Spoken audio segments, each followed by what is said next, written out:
Ariful Islam NCL টি20তে fiery ইনিংসে 46 বলে 94 করেন, 204 স্ট্রাইক রেটে, 8-6, 8-4 ঢাকার হয়ে অবদান রাখেন।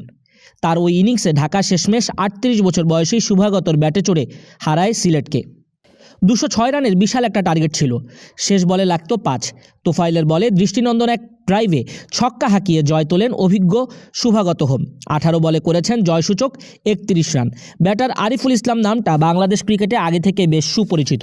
সুদর্শন কাভার ড্রাইভ, পুল শট সহ সব শটই যেন আছে এই ব্যাটারের ঝুলিতে। দারুণ ব্যাটিংয়ে বাংলাদেশ ক্রিকেটে নজরও কাড়েন দ্রুতই। 2022 সালে অনূর্ধ্ব-19 বিশ্বকাপে খেলেছেন। সেবারের আসরে ব্যর্থ বাংলাদেশের একমাত্র প্রাপ্তি ছিল এই আরিফুল ইসলামের ব্যাটিং। সেই বিশ্বকাপে পাকিস্তান এবং দক্ষিণ আফ্রিকার বিপক্ষে সেঞ্চুরি করেছিলেন তিনি। আর এরপরেই বিশ্ব ক্রিকেটের নজরে পড়েন এই ক্রিকেটার। সুযোগ পেয়েছিলেন পাকিস্তান জুনিয়র লিগে, খেলেন গুজরানওয়ালা জায়ান্টসের হয়ে। সেখানে টুর্নামেন্ট শেষে নেমে পড়েন যুব এশিয়া কাপে।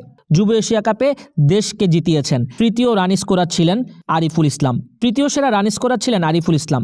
এনসিএল টি20তে এবার আবারও দেখা গেল আরিফুলের ব্যাটিং এলিগেন্স, ফুটওয়ার্ক, কবজির ব্যবহারে দৃষ্টিনন্দন পাওয়ারফুল এক ইনিংস।